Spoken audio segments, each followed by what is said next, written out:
এখন করব লাঞ্চ। মা ওই বাড়ি থেকে টিফিন বক্সে করে নিয়ে এসছে। এই হলো ডাল, ভাত, আলুর চোখা, আর এই এক রুই মাছ, পোনা মাছ, কাতলা মাছ, যেটাই হোক জানি না, এক আর ঝোল খেতে ইচ্ছা করছে না, তাই জন্য মাছ ভাজা। আর এটা হলো আমার ফেভারিট বাঁধাকপি দিয়ে মাছের মাথা। তো এখন খেয়ে নেব তাড়াতাড়ি। Hi everyone, good morning. সকালবেলায় স্নান টান করে ফ্রেশ হয়ে খেয়ে নিয়েছি। এখন একটু বেরোবো। এখন যাচ্ছি একটু CC2-তে। ওখানে আমি আজকে এনগেজমেন্টে যে ড্রেসটা পরবো তার সাথে চোকার কিনতে হবে। মেকআপ আর্টিস্ট বলে দিয়েছিল জুয়েলারি, তো ওটা কিনতে যাব। আর বাবার এই অ্যাড্রেস থেকে জ্যাকেট এনেছিলাম, যেটা আবার ঠিকঠাক ফিট হয়নি। ওখানে অ্যাড্রেসে যদি ভালো জ্যাকেট পাই তাহলে নেবো।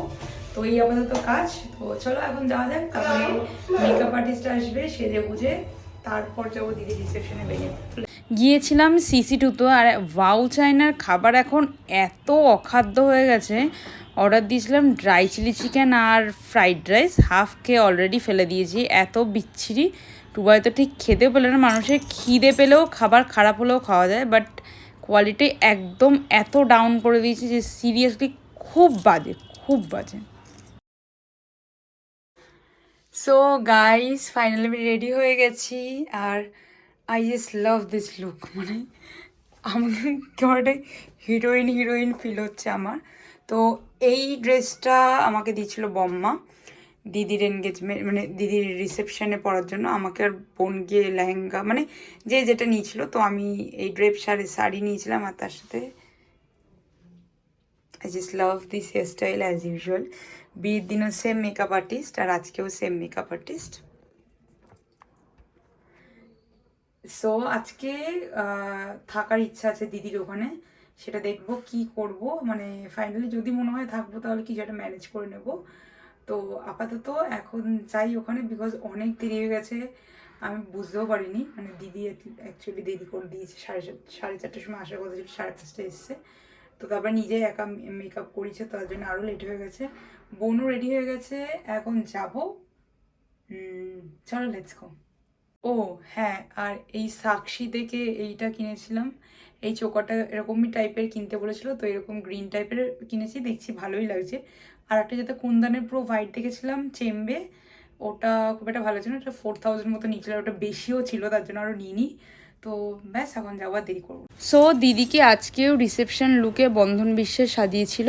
আর দিদির শাড়িটা এক্স্যাক্টলি কোথার থেকে নেওয়া হয়েছে সেটা আমি জানি না, বাট হ্যাঁ, অরিত্রদার যে শেরবানিটা ওটা রঙ্গোলি থেকে নেওয়া হয়েছিল। আর ব্যাকড্রপটাও খুব সুন্দর লাগছিল আমার কাছে। না মানে রিসেপশনে অনেক ফুটেজ ডিলিট হয়ে গেছে, আর খুব একটা ভিডিও করিও নি, বিকজ সবাইকে একসাথে করে পিকচার তুলতে গিয়েই আমার অবস্থা খারাপ হয়ে গেছিলো। এটা একদম লাস্ট মোমেন্টের শট, যখন সব গেস্ট চলে যায় আর কাপল শ্যুট করা হয়, সেটারই একটা মুমেন্ট। আর হ্যাঁ, রিসেপশনে মেনুতে হয়েছিল ফিশ ফ্রাইটা সত্যিই দুর্দান্ত খেতে ছিল। তার সাথে স্যালাড আর কাসুন্দি তো ফিশ ফ্রাইয়ের সাথে মাস্ট। আর দিয়েছিল চিকেন ভর্তার কালারটা একটু অন্যরকম হয়েছিল। আর এই যে দেখো লাস্ট ব্যাচে আমি, দিদি, অরিত্রদা, টুবাই, আমরা 4জন মিলে খাচ্ছিলাম। সবার খাওয়া শেষ হয়ে গেছে। আর চিকেন ভর্তার সাথে হয়েছিল বেবি নান। এখানে সবাই খুব মন দিয়ে খাচ্ছে। তার সাথে পোলাওটাও খুব সুন্দর হয়েছিল। আর গলদা চিংড়ি, মালাইকারি, মাটন, যেটা আমি খাই না। সবার শেষে ওদেরকে খুব সুন্দরভাবে প্রেজেন্ট করে হাত ধোয়ার জন্য দিয়েছিল। এর মধ্যে ড্রাই আইস দিয়ে দিয়েছিল। ড্রাই আইস না এরকম জলের মধ্যে দিয়ে দিলে এরকম পুরো ধোয়া হয়ে যায়। আর দিদি দিল অরিত্রদাকে এক বকা, বিকজ অরিত্রদা হাত ডোবানোর জন্য ব্যস্ত হয়ে গেছিলো।